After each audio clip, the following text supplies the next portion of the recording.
This material is property of the Minnesota State High School League. No downloading, saving, or archiving of this production is permitted. Pleasant good evening to you, ladies and gentlemen, from the Anoka Fieldhouse, where tonight QCTV and QCTV.org are pleased to bring you some section basketball action as the 3-seed Anoka Tornadoes take on the 6-seed Cambridge-Isanti Blue Jackets. Hello, everybody. I'm Tim Anderson, joined alongside Andover baseball coach, my good buddy and former Coon Rapids Cardinal alum, Pete Anderson, the guy with the better hair. Coach, Pete, my guy, lovely, first of all. Playoff basketball, this is just the way we like it, but these two teams on paper may be a little closer than we think. Yeah, they're very evenly matched. You know, scoring edge goes to Anoka. Evan Eppinga and Maddie Frecking are going to be the cogs that make that wheel go. But on the flip side, you know, the defense of Cambridge-Isanti has something to it. And if they can kind of put the clamps on, Anoka might be in a tough spot as the higher seed today. It's going to be an interesting one for Anoka because they've had games where they've scored in bunches. They've had games where they've struggled. A lot of it seems to depend on foul trouble and health. They've had injuries, and they've had players going down in foul trouble early on, and they're not very deep. Absolutely. You know, it is, but for both teams, it's really, you know, the top two, top three is really what makes this team go. And on the Anoka side, Evan Eppinga is absolutely the heart and soul of the team. She is going to be the player that makes the difference for Anoka. On the flip side, it's going to be Bree Knight. You know, she's the scorer. She's going to have to really put a lot of points in there to make sure that Cambridge has a chance. These two teams, you know, they both have winning records, but when they play teams with winning records, they're not very good. 5-11 for Anoka, 2-11 for Cambridge-Isanti. So this is going to be a really tight matchup, I believe. You are a coach. You've been in this position before, kind of the underdog role. What does Cambridge-Isanti have to do tonight to pull this upset? Stick to themselves. Be themselves. Stick to what you've worked on, practiced, and go execute a game plan. Don't worry about what happens on the other bench. Don't worry about what happens on the other end of the floor. You just go out there and execute your job. Fantastic. Should be a fun one to watch. Pete and I will be up in the booth calling this one momentarily on QCTV. Back to the fence, and that's gone. There it is. Ace to win the set. It's caught. 20-10 touchdown. This is going to be in the gap. Yes! Yes! Scores on a deflection. Yes! The Huskies win their first state championship.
Coach of the Anoka Tornadoes is Nick Novak. He's assisted by Sherry Gilmore, Coach Batch, Allie Fisher, and Cassandra Jefferson.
First foul being called on Cambridge-Isanti's Reese Wilkie.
She replaces Holston's guard.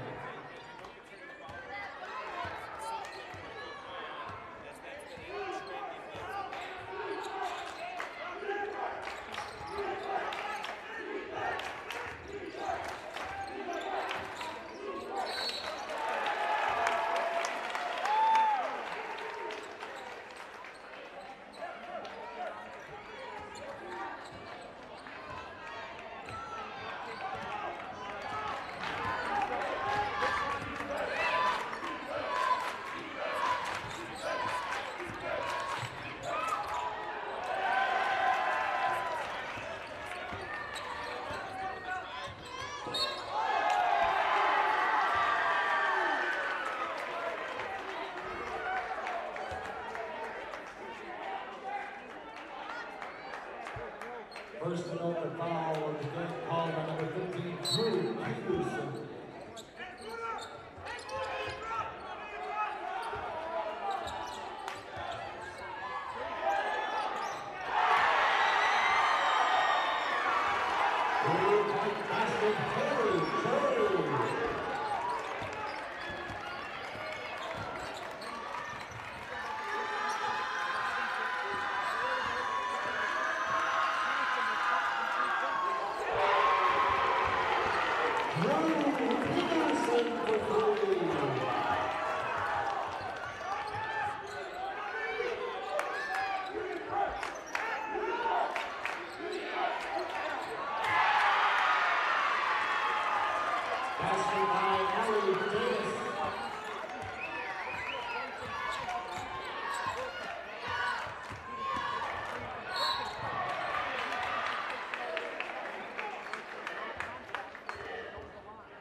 Foul is called on number 32, Aaron Baker, right first, Blue Jackets. Second, Peterson at the line, shooting 2.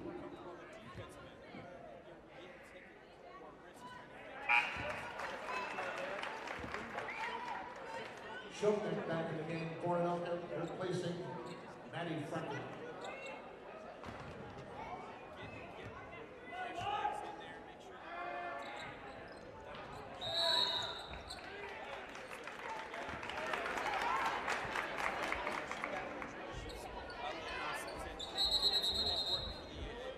Lane violation.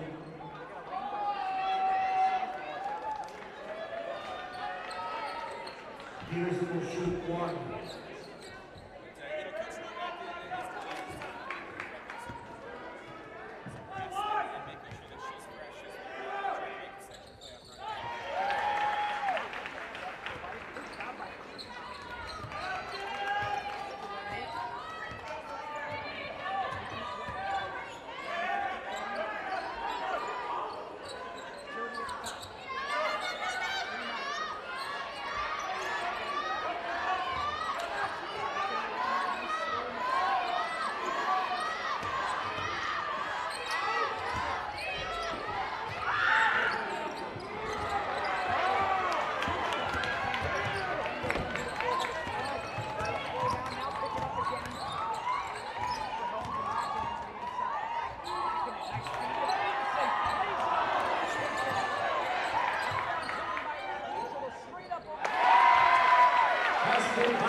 Cambridge-Isanti calls their first full timeout.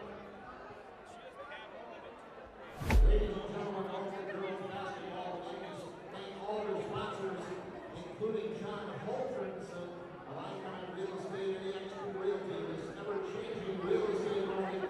You need an expert you can trust. And John Holfrenson with Icon Real Estate and EXP Realty speak with you about your options for buying, selling, or investing.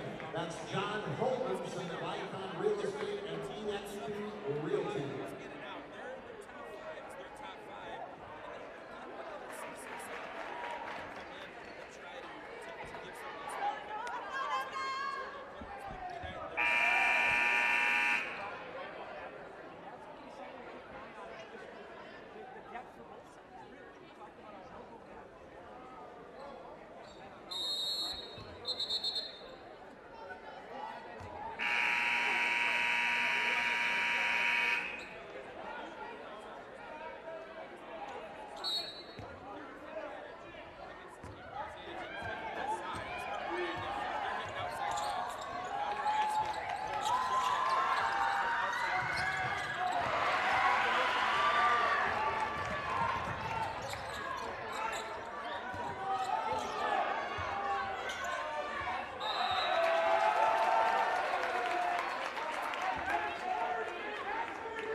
Trading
Her first, Tornadoes second. Bree Knight at the line, shooting 2.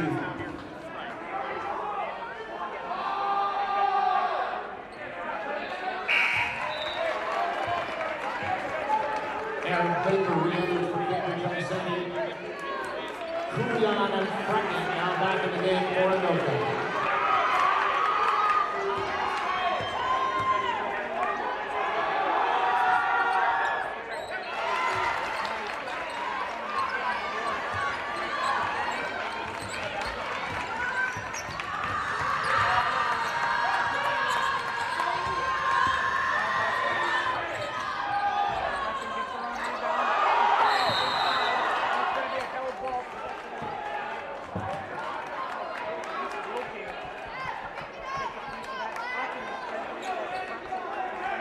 Held ball possession goes to Anoka.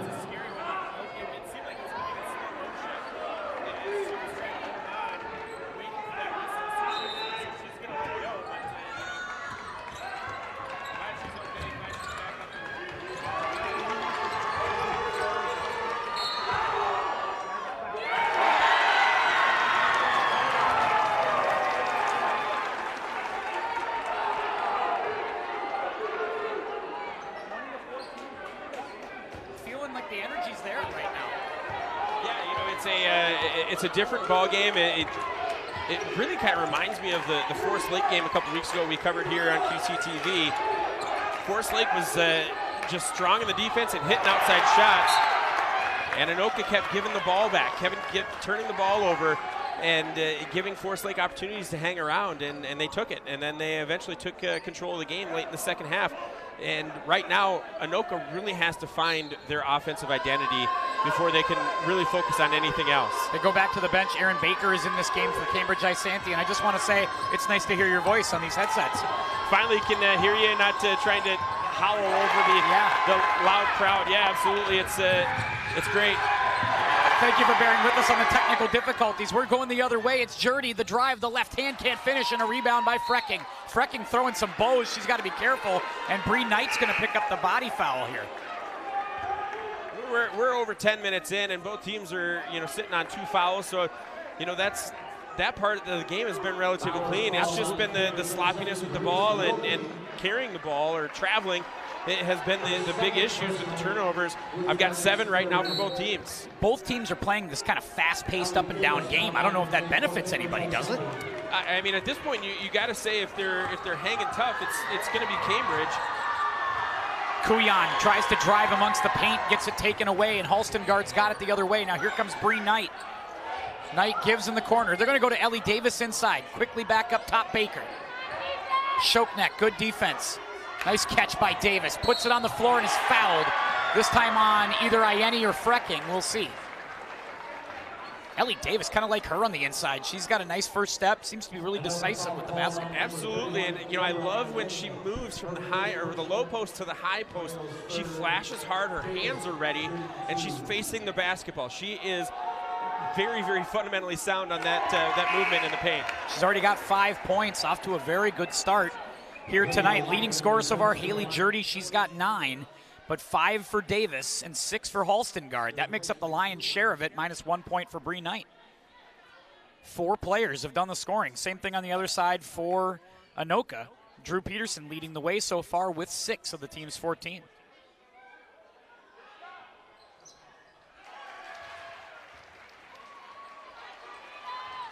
Now 22-14 as Davis makes them both. Apenga still waiting on her to get going. No need to panic here, though, if you're Anoka. You're right where you want to be, just down by 8. Inside feed, Frecking. Oh, that's easy. Got to finish, though. He gets the rebound, puts it back. And it's going to be a big deal for Frecking to really get going. I mean, she's a 17.5-point scorer per game. She has to contribute, and she's going to have to do it very often now moving forward. Boy, I'll tell you what, Haley Jurdy has come to play. She has come to play. Apenga, top of the key, going to try to, again, go up top to Frecking. That's going to be a body on Halstengard, I think, on the floor. And that's a tough matchup. That's where the size disadvantage comes into play here. as you take another look at this. But this is Frecking with a huge size advantage, can pretty much get what she wants inside. Absolutely, and that's got to be Anoka's game plan, is getting inside and taking advantage, trying to put some Cambridge-Isanti players in foul trouble. Way to hustle after that was tipped. Apenga got it back, and again, they go right inside in the low post to Frecking. Frecking does a little move, puts it away, and they have got something on the low block if they want to keep feeding Maddie Frecking. Yeah, if she gets going here, that's going to be something that Cambridge-Isanti is going to have to adjust their defensive game plan. Jurdy, the show by Shoknek, comes back up top. That's going to be front rim and missed. Rebound by Lydia Lackinen, but good defense by Lizzie Shoknek to once again drive her off that spot. Lydia up top, the point forward. She's going to drive it, take it all the way, curl it in off the backboard and yank it, knock it down for Lydia Lackinen. Good take. And a little full court pressure called, and that's going to be a turnover on Cambridge-Isanti. Boy, a couple of quick hits here now for the Tornadoes, and they're right back in it. Not sure what I saw. I wonder if the pass-in came from over the line, like maybe they weren't meant to do that. I didn't even see it. I was making notes on my end. I didn't even see that she was the one that threw it in. Frecking straight up, count it, one coming. Wow, that's a great play by Frecking. A great pass, getting that ball inside and getting the opportunity to make this a one-point game. They have just decided to go to the low block and feed Maddie Frecking, and credit her. Her footwork's fantastic on the inside. She is moving it nice, effortlessly, and there's really not much Carly Halstengard can do right now. No, I mean, that's a kind of an undefendable position for her in going against Frecking. And I'll tell you, though, again, speaking of backup plans, that's where Cambridge-Isanti's now going to need one. On that one, you got to make an adjustment. 23-24. Bree Knight and Apenga. Jurdy from way downtown again. Haley Jurdy. I mean, I know the size difference and I know what she looks like, but I mean, she's channeling her inner Caitlin Clark right now. Yeah. She's shooting from everywhere, and you know she doesn't have any hesitation. She pulls the trigger without hesitation. Right here, you see that great durable drive. It's not even that much penetration by Bree Knight, just enough for Jurdy to get an open look. Gets the rainbow jumper, and the Cambridge-Isanti fans on Jersey night coming to bring a little energy off that bench. Up there we go inside Davis again. Davis back up top Baker. There's the feed right there. I love that. Foul on Deborah Ianni. Such a great use of leverage by Ellie Davis. Is she had that pass at the high post, she gave it right back, and then gets it back as she moved to the low post. She got Ianni down low where she could stick her arm out, and it was an undefendable pass, and you can't, I mean, there's nothing that Ianni can do there, as she tried to make that one happen. That's a line drive laser from Ellie Davis, hard off the heel. That's what happened. That's like a state fair jumper right there. That's when you're on one of those machines trying to win a big stuffed animal. You just launch one at the hoop, hope it goes in. No give on those those rims. And misses on that one. Rebound by Lydia.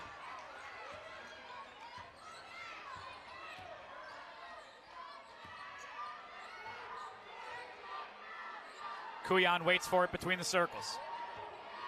Laurel gives way. Now Evan on the wing. Cross-court pass. Wide open Maddie from the corner. It's long. Rebound taken. Jurdy now. She's in a corner. Trapped and a timeout. Good one by Maddie Crittenden. Mandy Crittenden makes a great call there. Absolutely. You know, you got to, one of your better ball handlers, but you're trapped by probably the best, on-ball defender on the floor in Apenga. You're not probably getting out of that corner. So good job there by Crittenden. And, one thing to note there is Cambridge-Isanti's coming out. Now they're in a 2-3 zone. They're trying to take away those driving lanes. And, hey, that's the adjustment. That's now they're going to make Anoka try and shoot their way back into this game. Let's take a look at the bracket for this section. Section 7 4A. Andover has the bye, and Andover had just a terrific season. They played some great basketball. Blaine and Forest Lake will take on Andover. The winner of that game will take on Andover in round 2. Obviously, we have this game that'll get the winner of Centennial Duluth East. So it's a very interesting bracket, as it always is. Yeah, we'll see what happens at the end. I have to imagine that Blaine Forest Lake game is a lot like this one, where a lot of energy, both teams doing their best to throw the other team off, play a different style. That Andover team seems locked and loaded here. They're going to be a really tough upset if somebody's going to pull it. Yeah, they've got size, they've got ability to play inside, to shoot. They've got the ability to drive and get to the basket. Anna Voller is probably one of the best in the section at finishing at the rim. So it'll be very interesting to see what happens here today in quarterfinal Wednesday before Saturday. Tell you what, full court pressure out of the timeout. Some good stuff there from Nick Novak out of that timeout, and they get what they need, an air ball. And now they're going to try to get back the other way. Evan Apenga says, I want one from downtown. And Apenga gets on the board there with that three. It's a huge one. It gets the lead back to one possession game against this full court press. Looking for the quick answer. Can Jurdy answer? Not yet. Frecking steps out and guards. Now Bree Knight, the blow-by, takes it straight up, can't get it. Rebound, Maddie Frecking, who's everywhere right now. Frecking, good defense, preventing Jurdy from taking the shot and then coming back down to rebound. And a lot of credit there to Laakinen. Oh, let's go again. No.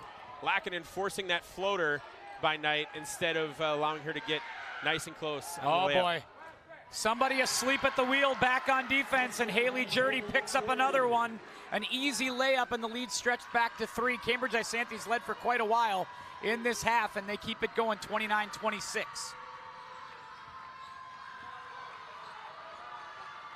Laakinen thinks about it, instead goes to Frecking. Good backdoor pass. They feed Shoknek wide open. Kuyan, 3, swish! And a swish is an onomatopoeia for everybody who's paying attention and scoring at home. That's an English term. Laurel Kuyan knocks it down.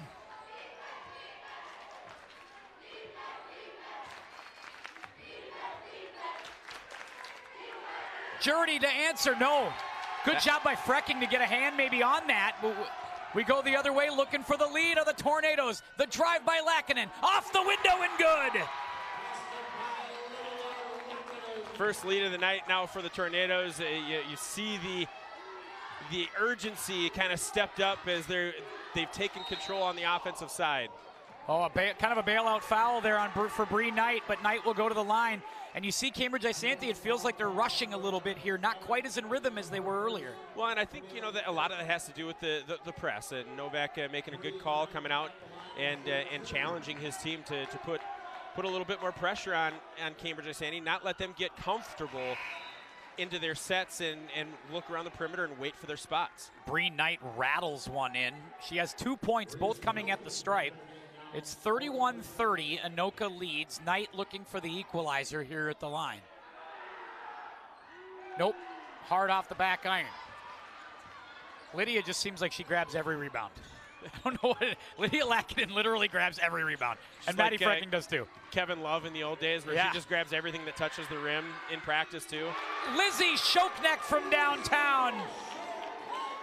I've been hoping she shoots more. As the season goes, it's nice to see her being a little more assertive offensively. That time knocks down a big 3, largest lead for the Tornadoes at 4. Haley Jurdy says, how about an answer? Oh, man. Bank almost open there, but not quite.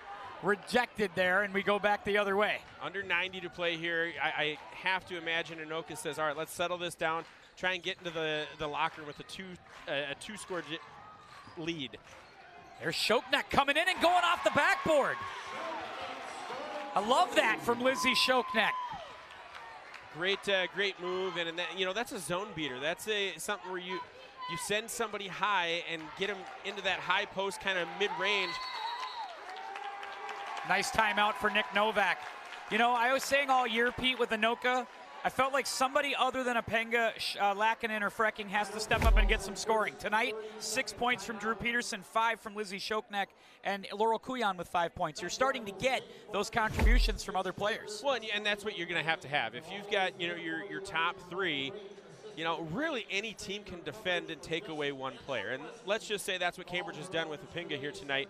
Well, Frecking's taken had a good run where she had a little bit of momentum. But a lot of the scoring is coming from other places, and Apenga, I think, only has 3 points. Yep. So, Apenga's going to eventually get her. She might not get to a full 19 point, whatever it is, but she's going to end up probably 12, 15 points. And when she starts getting hers, everybody else is just going to feed off of her. Absolutely, and I tell you what, Nick Novak's going to have to be thrilled about that. He's getting bench scoring tonight. He's getting contributions from a lot of different players. It's been very balanced from this Tornadoes team as they have taken the lead back. Oh, over the top too much. Evan hates that, gives that look, points to herself, says that's my bad. With a knee brace the size of a Kia on her knee tonight. A lot of hardware on Evan Apenga. She's been held together with a lot of mechanical parts. Some duct tape, maybe some wood screws. Oh, nice feed inside, counted in the hoop. That's a big one for Ellie Davis, and that's where Lydia's got to be a little smarter, playing from the back like that, trying to go for a block. Not going to get that block. More often than not, that foul is going to get called. Yeah, that one's kind of in the moment. You get a little bit overzealous, and she's smart enough. She's been around long enough, Lydia has, to know that that wasn't what she was supposed to do. She bounces right back and goes and does what she does, grabs a big rebound and turns it around. Again, running point here as she has a lot in this first half. Feels like that drive and dish to Shoknek is going to be there all day if they want it. But instead it's Frecking who wants the baseline and will score, and she gets to double digits. Jurdy, who leads all scorers with 16. She'll drive with the left hand. Down by 6. Blue Jackets had a great flurry early, and now they trail. Can Bree Knight get a look? Bree Knight's got to throw it at the horn. Can't get it in, and that's going to do it for the first half. Oh, look how our camera guy just got nailed by Evan Apenga. Sorry about that, everybody. Evan gets a giggle out of that one. Great first half, Pete. That's not the score. Maybe that's a projection on their part, but the score is 38-32 at the half in favor of the Anoka Tornadoes. Very interesting stuff. Great comeback. Anoka down by as many as 8 at one point in that first half. Really, a good timeout by Nick Novak, coming out, making adjustments, and Anoka finishes that half as the better team. Fun to watch. Let's see what the second half brings us. 38-32 at the break. We'll see you in a little bit on QCTV.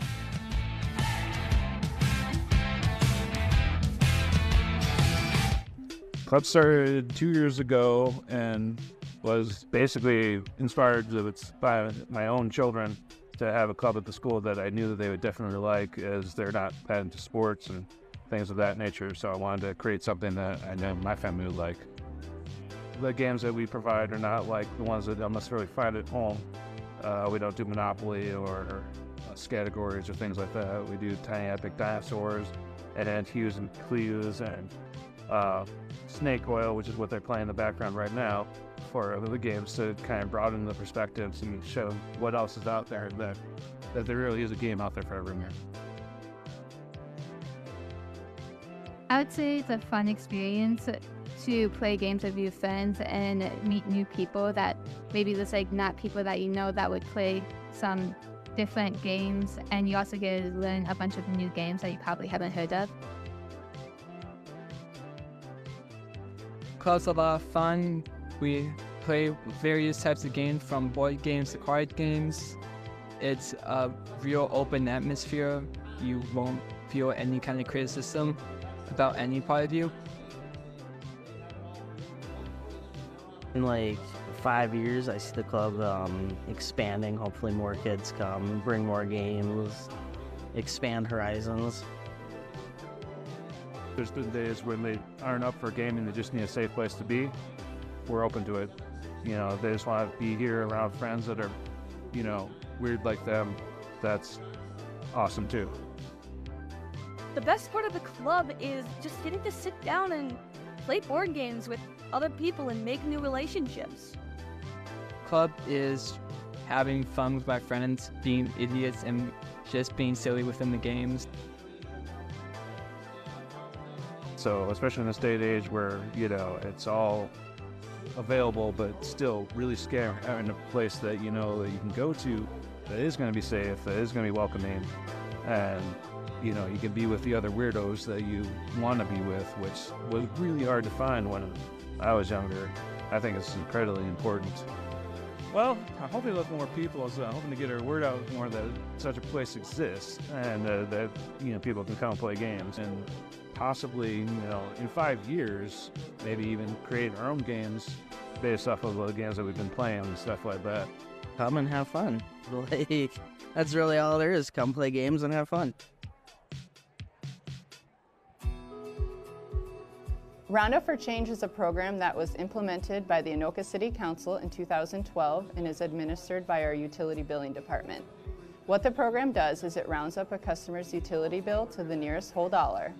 These funds, which could be as little as 1 cent to as much as 99 cents per month, are collected and then donated to local organizations to help people in our customers' communities. A single customer will never donate more than 99 cents per month, and on average, it's around 50 cents per month per customer that's collected. As of now, we currently have about 40% of our 12,800 customers that are enrolled in the program. At an annual donation of $6 per customer, this helps to raise around $30,000 a year. The organizations receiving these funds are selected by the Anoka City Council. They have established that the organizations should provide basic human needs such as food, shelter, and clothing. Cross services in Rogers, community emergency assistance programs, which serve our customers in Champlin and Dayton, split the donations received from our Hennepin County customers. The donations received from Anoka County customers in Anoka, Coon Rapids, and Ramsey are split equally between ACBC Food Shelf, Alexandra House, and Anoka Community Mission. We know based on information from the food shelves that 1 in 12 Minnesotans and 1 in 8 children face food insecurity each day. This could mean skipping a meal to pay for gas or medications, or just not having access to make good food choices. Our customers can make a big impact on people in their communities by donating just a few cents each month. Customers can enroll in the Roundup for Change program in a few different ways. The first would be new customers who call in to set up service would be asked by our billing utility reps if they would like to enroll in this program. A few options for existing customers would be to call or email our utility billing reps, visit the City of Anoka's website at anokaminnesota.com, or they're always welcome to stop into City Hall, located at 2015 First Avenue, and sign up in person.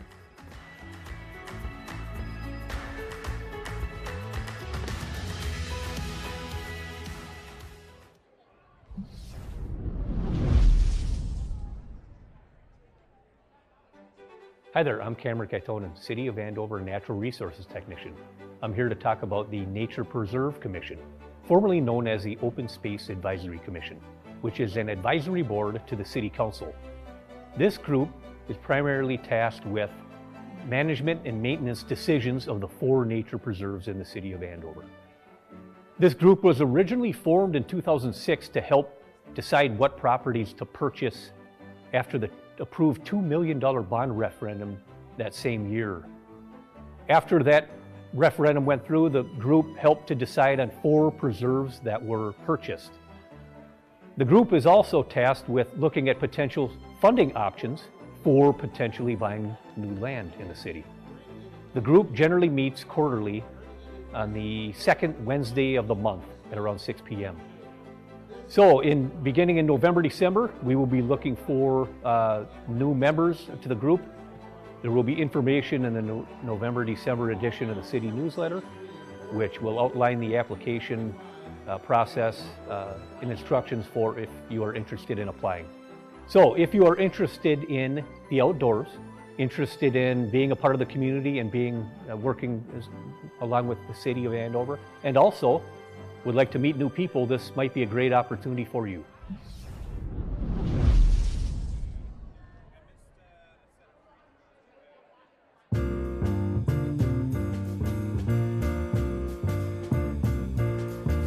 Three different boards we have, the ERC, the Planning Commission, and the Parks and Rec Commission are all wonderful sounding boards for residents to interact with these boards. They kind of work through the weeds per se on a lot of different issues before they hit the city council desk and for the council to make the ultimate decision at the end of the day. And I served several years on the Parks and Rec Commission. At the time, I didn't realize how valuable that would be to me, and understanding the city process a lot more. So to me, it was a huge value, now being mayor of the great city of Champlin. It was a great tool in my arsenal to be able to understand what these boards' roles are and responsibilities and what they do for our city. The ERC, the Environmental Resource Commission, a wonderful commission. We've had a lot of board members. We've had Councilmember Moe, who is now nearing a 7-year council member, served several years on the ERC. This commission has 4 available openings. Some of them are ward specific, Ward 1 and 2, each have a couple openings, but we also have at large. So anyone in the city of Champlin has the ability to serve on the ERC. It's a great commission. Reach out to City Hall if you have questions or have interest on serving on that commission. It's that first step into City Hall and to be involved in your local government. I would say the Parks Commission is probably one of the funnest ones to be a part of. I really enjoyed my time, my several years on the Parks Commission. Still a lot of same commissioners on that commission that I served with back then. You get to deal with whether it's improvements to the parks, new additions to our programming or parks, and it really, you get to see some of your efforts and hard work pay off.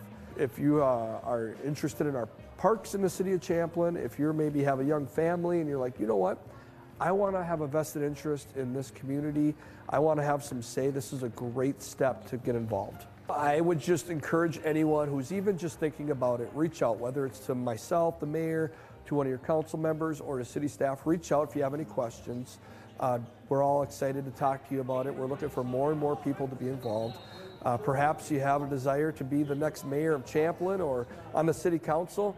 And to me, this is a critical way to take that next step, to get involved, to understand how city local government works, to know who the people are up here working or making these decisions.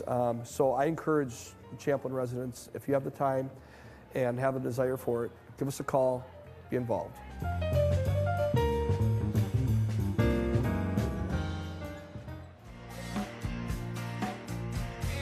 There's an excited fan. 38-32, Anoka. I don't know if it's excited for the popcorn or for the basketball or whatever. Tim and Pete here with you on QCTV. Glad you could join us. So far, very interesting first half. Want to take us through the highlights? Talk about what you saw. It really started out. It started with the outside shooting of Cambridge-Isanti. That's Carly Halstenberg hitting the first of her 2 3-point shots.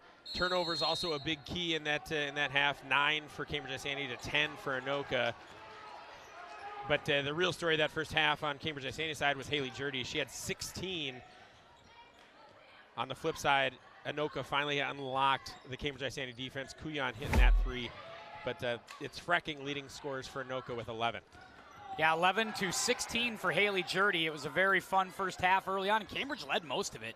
Anoka really found their way at the end. Jurdy wants to get started in the second half, and does. She's up to 19 as she makes the first basket of the second half, and it's back to a 3-point game. Again, we apologize for the early technical difficulties in the first 5 minutes of the game, but we appreciate you hanging with us here on QCTV, and we're excited to bring you the rest of this game.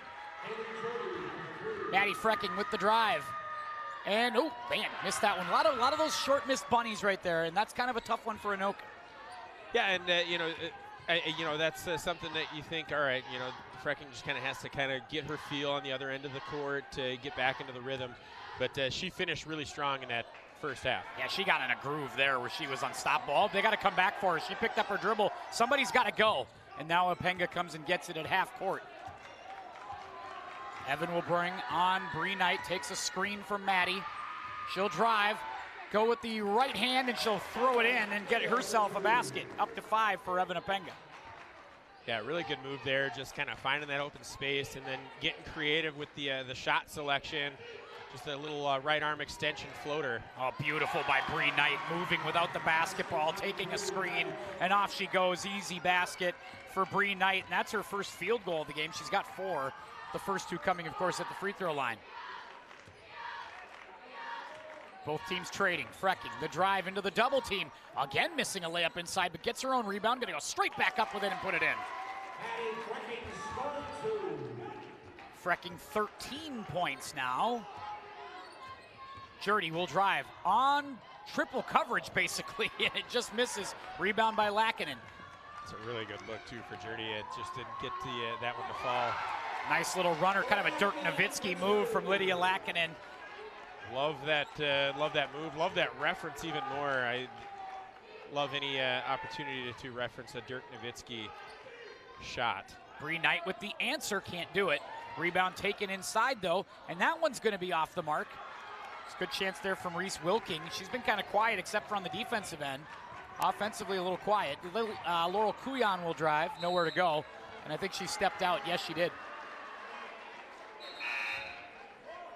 Just lost the handle there for Laurel as she was looking to kind of create a shot and then second thought it and had it roll out of her hands, out of bounds. Evie Porta comes into the game for Cambridge-Isanti. Did not see her in the first half. Bree Knight will sit.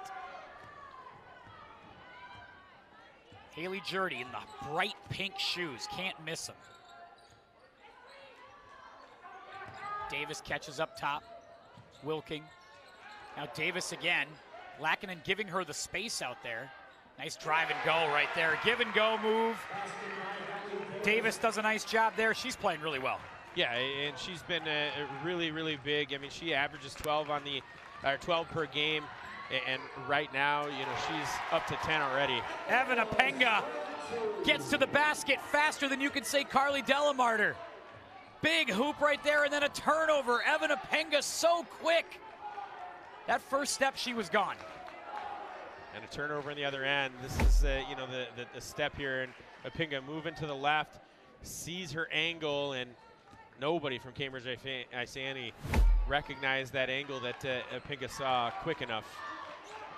Starting to take a little bit of, trying to get advantage, and you mentioned that, Pete. She's going to get her point. She's already up to 7, and now you're starting to see a little surge from her. Now Frecking, baseline drive, count it, one coming.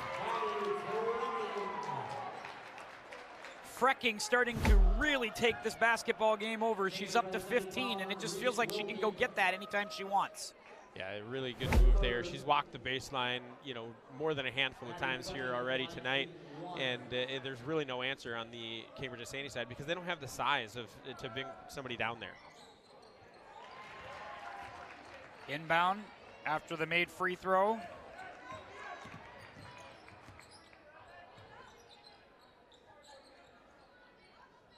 Ten-point game. Frecking up to 16 points. The drive, is anybody home? Yep, Porta will come out and get it. Now Jurdy. They do need somebody other than Jurdy and Davis. What a drive by Haley Jurdy. Maybe they don't. 21 points for Haley Jurdy. Huge basket for the Blue Jackets. Had to have it.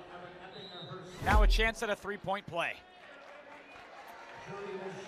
Yeah, she just had that starting angle where she looked like she was going to be going into the corner, and as soon as she got around Apenga, she changed her course, and there was nobody from Anoka to really alter anything for her. Made it a real easy shot for her. 22 of the team's 42. Haley Jurdy has certainly brought it tonight.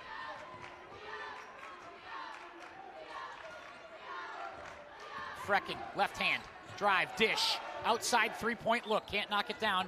Rebound taken though by Frecking. Maddie goes straight up and is fouled by Davis.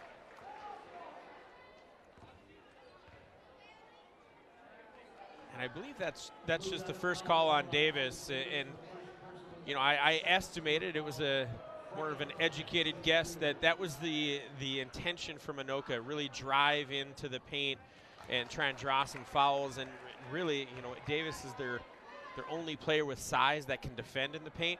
So you get her out of the game, or you get her to a point where Crittenden has to at least sit her down, and they should be able to have a field day should the Tornadoes. Cambridge-Isanti, the fans trying to yell Frecking off that free throw, didn't work. And Frecking gets that one to drop. 50-42, the lead for the Tornadoes. Bree Knight back on the floor. Guarded by Kuyan, and Kuyan's gonna get the steal. Kuyan's gonna take it all the way to the rack, and she'll score. Great job there by Laurel. Good hands in the zone, and then great anticipation taken off with that one. No one's gonna catch her from behind. She's got a good finishing touch as well, and able to take that one away. And you see, yeah, she's read it the whole way. It was like she was looking at the eyes of the guard there and then made the easy steal on Bree Knight. Full timeout taken by Mandy Crittenden. And, you know, right now what we're looking at, we've seen here in this second half, you know, Apinga's come on a little bit, made a couple of shots here. But Bree Knight, you know, she's the leading scorer for the Cambridge-Isanti Blue Jackets, averaging 17.4 a game. And, you know, as of right now, she's sitting on 4 points. Yep. Take a look at the super fan hanging out. Legendary super fan. Yeah. You know, hanging out, I think, with certified athletic trainer Heidi Beckendorf. Also a legend. Also a legend. Maybe not as long as Jeff has been a legend. Well, yeah, Superfan has been here. I think he actually built the school. I'm not sure, but I think it's possible that he laid the opening few cinder blocks in place here. I mean, that's just my guess. I don't want to date him. Certainly not. My grandfather went to this school, so I know he's younger than my grandfather. Okay. Well, that's... Yeah. Did he go to this particular building, though, or was he at the old one? He was at the old one. See, there you go. That's true. That's a good point. See, this is why you're smarter than I am. More accomplished. Let's not get carried away. Bree Knight picks up the dribble, and again, they've been kind of all over her as soon as she does. Well, almost a travel right there. Got away with it. 3 ball, no good. And that's going to be picked up by Frecking. Frecking really having a night. She is everywhere. Yeah, it's, you know, there's such What a backdoor cut. Peterson couldn't finish. But continue your point, Pete. You're There's right. such a difference to this team when Frecking is playing to when they're not. And, you know, she's not a super animated player. She's not, you know, a real raw player on the court. But, you know, something about her energy and her grit, you know, really gets the other members of her team some confidence, and they move so much more free with her out there. Apinga can't knock that one down. Yeah, I said that earlier this year with Anoka. I always felt like Frecking kind of, if she's fully engaged and really, you know, feeling the game out and it's coming to her the way it's supposed to, then, man, Anoka's tough to deal with. Keep an eye on that. Big 3 from Haley Jordy. What is happening? So coming off that screen, Apinga just went to the floor, and every time she falls, every time, but she, you know, she had a little bit of a reach to the leg, which just scares me every single time. Yep. Gonna fire off a jumper there from Peterson, no good. Now the Blue Jackets looking for some momentum of their own, down by 7, staying within arm's reach. Lackinen steps out and guards at the 3-point line on Halstengard. Now Knight wants to drive on Peterson, stops at the free throw line. They move it back around Jordy. Halstengard falls to the ground. They got to go out to Knight and Will on the wing. Feeds inside Davis, guarded by Ianni. Turnaround. Boy, Ellie Davis is really good on the inside. Good defense from Ianni. Nothing she could do there. Great job by Ellie Davis. You know, she's been really strong inside. She loves rolling to that right hand. And she's been really strong off the window as well. Lackinen misses. Rebound Deborah. Ianni, good feed to Apinga on the back door, and a foul called. And again, down goes Apinga. And you're right, every time Evan goes down, you kind of go, you got to hold your breath a little bit. Yeah, you know, and you know, I said it at the outset. She's the cog in the wheel that really kind of makes everything tick. She moves without the ball. She's the best defender on, you know, especially on the perimeter. You know, it's been fun. She rarely comes off the floor. It's you know, been fun watching the maturity of her too, Pete. Like, she's really evolved. Oh, nice backdoor to Frecking. She's evolved really from being the kind of the 3-point specialist to now being sort of the every person, the all-purpose scoring player that they need her to be. Really evolved to that position as a senior.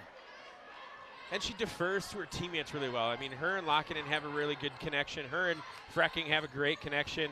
It's, you know, she's able to find her teammates in the exact right spots that she needs to be. She's able to cover up for her teammates in the exact right spot to be as well. Yeah, case in point, that nice backdoor pass to Frecking. And now they get the turnover on the other side. Peterson's going to drive. Peterson's been very assertive in this game off the bench, but can't knock that down. She has missed a few of those.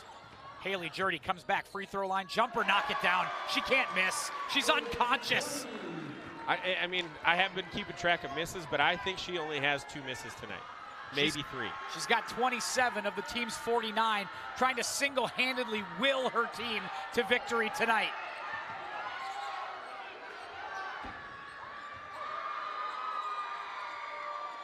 Anoka keeps it. Lackinen gonna drive. Throwing it off with the offhand. That's odd. Rebound by Davis.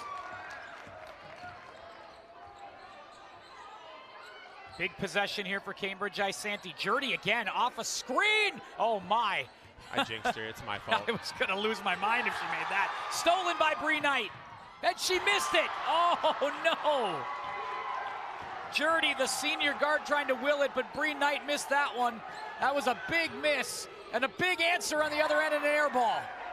Apenga trying it from the corner but couldn't knock it down. 5-point game.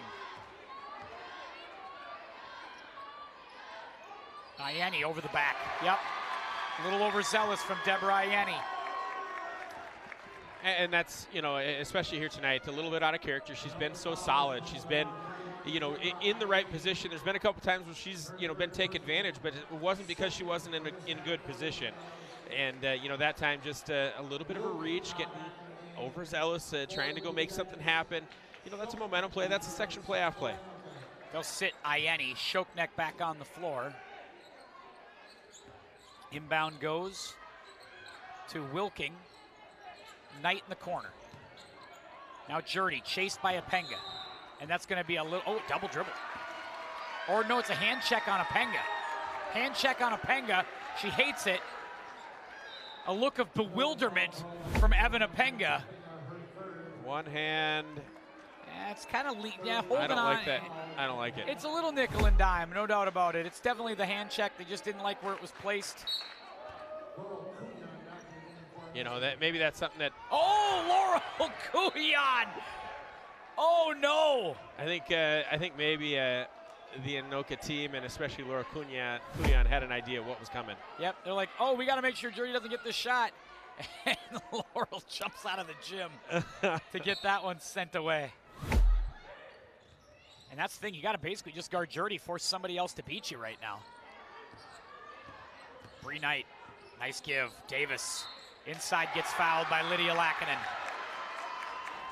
I like that play. Let's go to Davis inside. Davis has got some ability on the interior. You know, and that's a really, really good play by Bree Knight. You know, she's a junior. She's been the leading scorer. She's come on, you know, in the more in the second half of the season to really kind of lead the scoring for this team. But, you know, her shot's just not falling tonight. So she got inside, and she was able to dish off to her teammate, Ellie Davis. This will be Ellie Davis's offseason, Pete. They got to be working on this free throw. Yeah, she has struggled at the stripe tonight, but she's had a really nice game. 1 for 4 by my count as of right now, looking for make that 2 out of 5. There you go. That was a big one. 54-50. The Tornadoes had a lead as big as 10. Just cannot put the Blue Jackets away. Nice drive off the cut from Kuyan. Goes straight up and is blocked by Jurdy. And is that a late whistle on Jurdy? Yeah, she had. It's a good call. She had hands on Kuyan the whole time. Laurel Kuyan will take it and go to the stripe.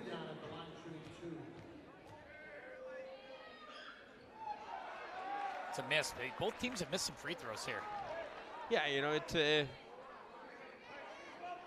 one of those things where, you know, you always say, oh, next shot, right? But then you get down to the last couple seconds of the game or last couple minutes of the game, and you're thinking, God, if she just could have made one.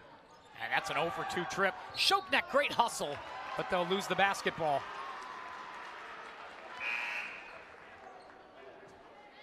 Just love how much Lizzie Shoknek just hustles all the time. That is somebody you want on any team you are building. Yeah, the term, you know, I know there's a hustle, but there's a toughness to it. I think it's more of a grind. Yeah. And I think she appreciates the grind. Kind of a sandpaper player, a little grit player. I like that. Bree Knight with a big basket right there. 6 points for Bree. It's a 2-point game with 8:40 to go. Fun one to open the section playoffs. Frecking drives baseline. Hurls that one up, and Ellie Davis says, nah. Jurdy drives on Kuyan. Will throw one up and is being held by Kuyan. And you know, that's what really, you know, being so deadly from beyond the arc has done that you have to defend or at least honor that hesitation step back, that move as she comes from just inside in the three-point arc, and it allows Haley Jurdy to just get one extra step. I don't think she's hit rim tonight. Like, everything is just right through the bottom of the net. I mean, it has been a clinic in shooting tonight from Haley Jurdy. Watching games like this, it just makes you think, like, how many hours has Haley Jurdy sat in a gym just shooting a basketball with those pop-a shots where they, you know, shoot it back at you, and she just keeps just launching shots, launching shots. She's got 29. Drew Peterson, step back three, and the bank's open. Peterson with 9. Jurdy the feed to Davis. That was a big three. Tornadoes back up by 3. Bree Knight drives, puts it in. Bree Knight starting to come alive. She's got 8. 57-56. Tornadoes by 1. Laurel Kuyan. Little waiting for a cut. Here comes Frecking. Nice backdoor feed. Drew Peterson. And that's like the 3rd or 4th miss from Peterson inside. She's so athletic. She gets to that rim so fast, and then, you know, it's just that finishing touch. You know, you can't teach it. And then Peterson commits the foul on Wilking. And she'll get there. She's young. Yeah, just maybe a little too many RPMs right there around the rim. Yeah, you know, there's something to say about, you know, working fast but being able to play under control. Maybe it means you take one less step. You throttle down that last step. But you know, that's something that you anticipate Drew Peterson's going to pick up as she becomes one of the leaders of this team next year. They talk about the game sometimes being a little too fast. You wait for the game to slow down a little bit. Jurdy, oh my. I was going to say, that was a little out of control.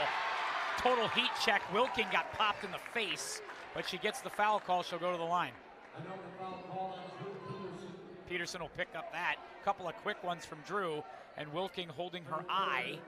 And I think that's going to feel that in the morning. Might have a shiner there in the morning. I think she just has to be able to see, you know, you get the tears that when you get poked in the eye there. But she's ready to go. Wilking gets the first one to go. That's the first points of the night for Reese Wilking. Haley Jurdy has 29. Davis has 13. Wilking gets 1 out of 2. We're tied at 57. Frecking leads the way for the Tornadoes, and she brings it up the floor. Maddie goes to the left hand, now gives it off Kuyan. Kuyan wants to drive, and she'll take it all the way to the basket and put it in. Great move there, strong shot there, using all of the backboard, all of the rim to get that and keep put the Tornadoes back on top. Drive and kick. Wilking try to run one in, can't do it, and then she swats over the back on Maddie Frecking, and that's going to be a foul on Wilking. That's going to be Tornado basketball. 15 foul on Cambridge-Isanti, 7 on Anoka, so Cambridge-Isanti in the bonus the remainder of the way. Yeah, and you know, really the player that we got to keep an eye on for fouls for Anoka is Drew Peterson. Yeah, Penga's got 3. Lakinen's got 3. Peterson's got 3. You got to be aware. Shoknek the catch. Caught it at the free throw line. Back towards Frecking. Frecking gives Kuyan. Kuyan's going to work and go the other side and knock that down. Double digits for Laurel Kuyan. She's up to 11. And coming up with some big baskets here in this stretch. Well, and you know, somebody's got to step up. You know, Opinga is, you know, had a good run here, but she's still only at 7. Bree Knight. Bree Knight to double digits. 61-59 Tornadoes. Maddie Frecking from way outside, and the bank is still open, and the ATM is handing out money. 21 now for Frecking, and you know, she's been absolutely stellar on both ends of the court here tonight. Shoknek gets the steal. Lydia going to take a screen from Maddie Frecking. Lackinen feeds Shoknek. Back up top, that's telegraphed. Stolen by Bree Knight. Knight doesn't have the numbers, has to pull back. Gives it to Halstengard. Halstengard dribbles it off her foot, picks it back up. Goes inside Davis. Davis, little up and under, little dream shake. Back to Halstengard for three, no good. I want to see that ball move around, don't you think? You know, I think that's a possession. If Bree Knight doesn't have, you know, that initial shot, she made the great decision to pull it back out. Haley Jurdy has to at least touch the ball that possession. I would think you're right. Kuyan, oh no, Laurel tried to get to the basket without securing the ball, and a turnover by the Tornadoes. Well, turnovers have been cleaned up here in this half a lot better. Just 3 aside, especially after we had 10 for Anoka in the first half, 9 for Cambridge-Isanti in the first half. Haley Jurdy guarded by Kuyan. Kuyan not giving too much space, stepping out on Haley Jurdy. Now Davis. Oh man, Haley Jurdy from way outside. That's a rush. And that's the thing, maybe she's feeling a little bit more forced out of her comfort zone. Maddie Frecking back up to Shoknek up top between the circles. Now Maddie will catch on the wing. Gonna drive with the left hand, had it stripped by Jurdy. Frecking gets it back and puts it in. Nice job by Maddie Frecking staying with it. She's up to 24. She matches the jersey number. It's 66-59 and a timeout, Cambridge-Isanti. I mean, that's just calm, cool, collected. You know, a lot of players right there might just give up on it. But Frecking staying within herself. You know, getting a little lucky that wasn't touched as she was as Jurdy was going out of bounds, but cheerleaders doing a nice job tonight. The cheer team is here tonight for the Anoka Tornadoes. They're working the pyramid. They were just doing all that. That's fantastic stuff.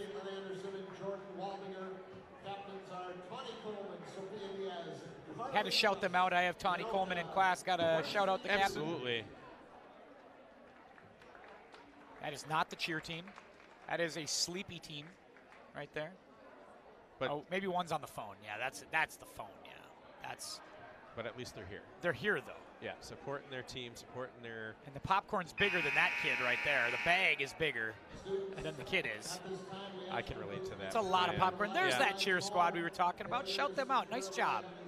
Folks, you have done a great job this season.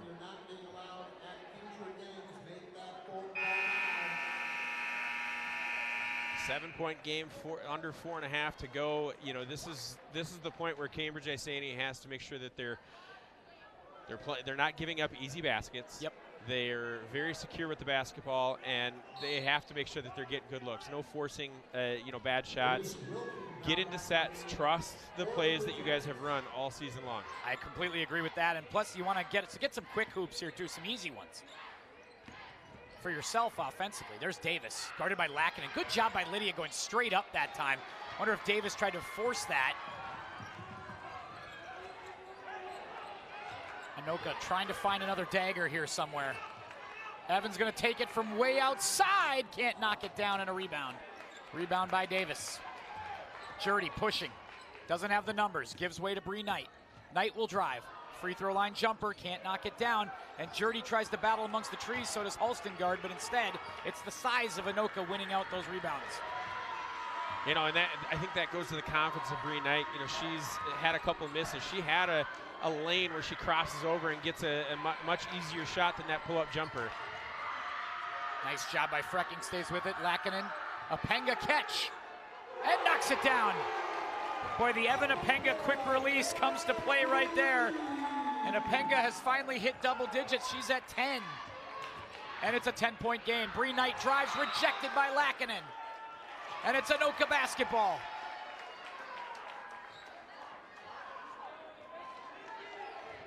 And Lackinen has one basket here in this second half, but she's been absolutely monster on the defensive glass and her defense in the paint here this half. It's really limited Ellie Davis, and Apenga lost that one in the backcourt. Good pressure by Bree Knight. That's just one of those unforced errors, or a little bit forced error, I guess, but you know, something that you don't see that often. Opinga's probably going to, even if they do win this game, that's going to be the one that prevents her from sleeping tonight. You're right, though, about Lydia Lackinen. Jurdy for 3, and she's gone a little cold here because she's starting to force the issue. Just trying to chuck shots up there, knowing she was hot early, hoping to stay hot. Tends to not work like that sometimes, but she's filling up the stat sheet in other ways. 8 points, but well over 10 rebounds tonight. She's got a bunch of assists. She's doing it all. Blocks. And you know, the biggest change or the biggest difference in Jurdy's shot has really been Kuyan defending her. Yeah, they've kind of come out on top of her a little bit, and they've taken some of those lanes away. Ball's loose. Bree Knight grabs it. Knight again doesn't have the numbers, but going to pull up for 3. Can't knock that down. Rebound Davis. Davis on the floor, and Frecking gets tied up with her and will get a held ball. Possession arrow to the Tornadoes. 2.5. And this is, you know, if I'm Cambridge-Isanti right now, I am starting to think about the foul game. Yep. I think I'm, you know, going to take some of these, you know, just as they call them in the NBA, take fouls right now. Get you to 7 because you're down 10 and your best shooter's gone cold. Yep. Knight can't pick it up, now does. Nowhere to go though. Lackinen gets it back and able to get it over to Frecking. Coming up on 2 minutes, and I think they want a timeout first, or what's the call here? No, I think they called a, I didn't see a call foul. 5 second maybe? Well, it's still Anoka's ball. Yeah, I'm not sure there.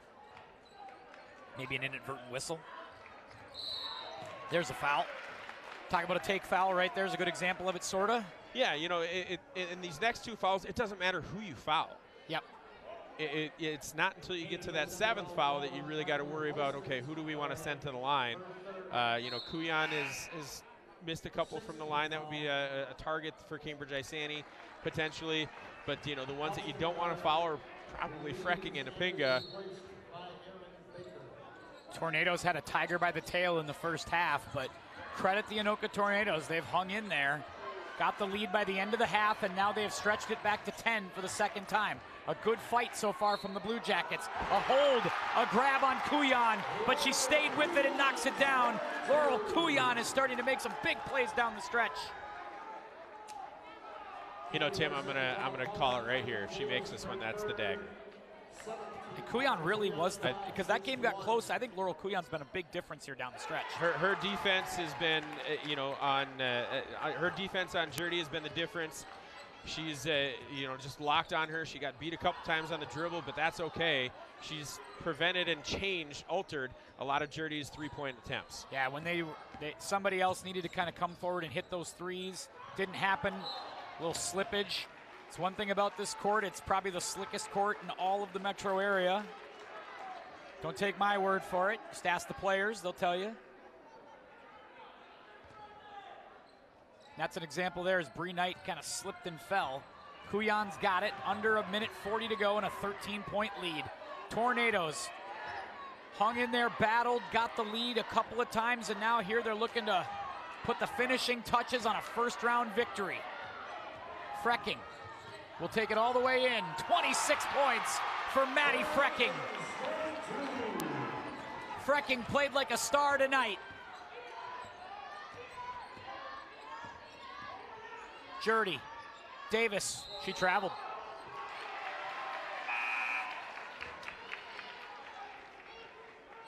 And now you kind of sense it.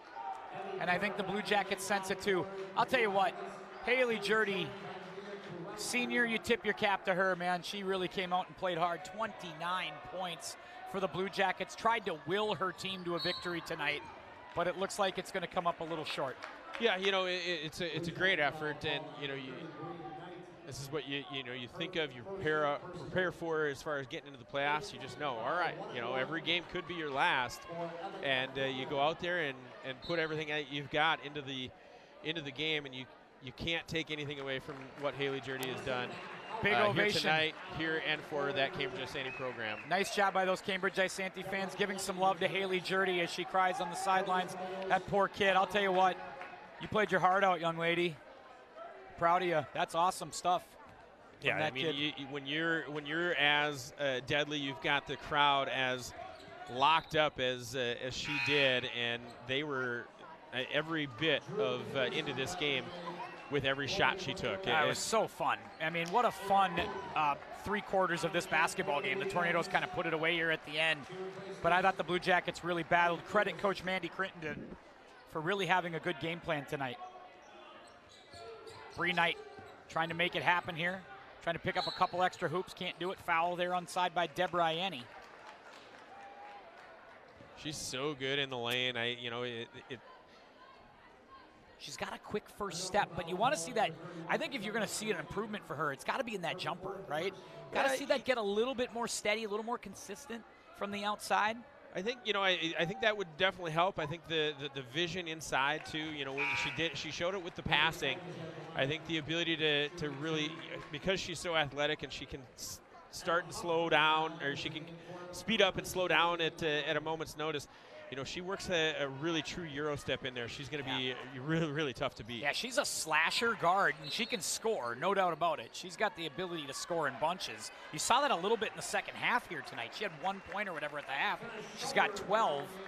Now Bree Knight will come out, but I think that slasher piece, if she adds the outside game to that, then she's going to become a real force. So, awaiting the winner of Centennial Forest Lake, or Duluth, I take that back. Centennial Duluth is Anoka.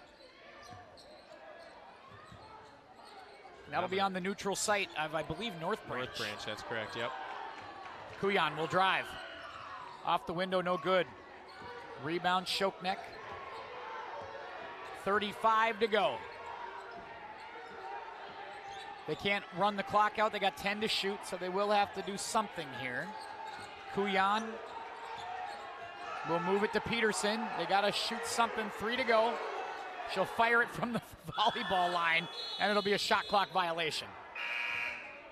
But they ran it all the way down. 18 seconds to go. And they're going to get some bench folks in. Angel Chabiche into the game. And barring a big upset in that Centennial Duluth East, you kind of anticipate Centennial should be the matchup here between the 2-3. Looking back earlier this season, back in January, Anoka played at Centennial, played them tough, lost by 5. Chabiche trying to get a varsity point. She's going to go to the line, and Angel wants to score. Angel wants to get a varsity point. Tessa Lerum on the floor, Emma Huffman on the floor as well. But Angel is fired up for it. Angel wants to make this free throw. Well, you love to see that fire off the bench, because you know that she's the same way in practice. She's going to be the player that's pushing, the players that play above her. She knows her role. She knows what she's got to be doing here. And if she's got that energy here this late in this game, she's doing that same thing, pushing her teammates to be better. Her and Deborah are besties. You can see Deborah giving her a hard time. Trying to knock that down, and she missed them both. Oh, that's a shame. 2 seconds, 1 second, and that's going to do it.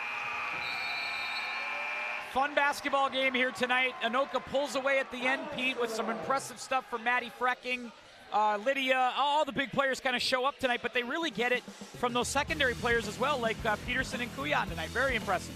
Yeah, it was a team effort here for Nick Novak's team, and Anoka really showing their mettle here tonight, as they were down early. They were down by as much as 8 in that first half, and really came out to play in the second half, end of the first half and then into the second half.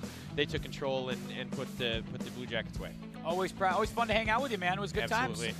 We'll chat more later on about our youth in high school at Coon Rapids. That'll be so much fun. And we'll hear about your baseball team real soon. I know you guys are off and ready to go. We're getting ready. We're looking forward to another great season. It's going to be awesome. I want to thank our crew. They had to work hard tonight. We had some technical issues. Ryan was running all over the place. Good job by him. Good job by Andrew. Good job by Dan. Everybody involved. Malik's here. Everybody did a great job tonight. Well done to all of our QCTV folks. On behalf of Pete Anderson, I'm Tim Anderson saying keep your head up, and we'll see you.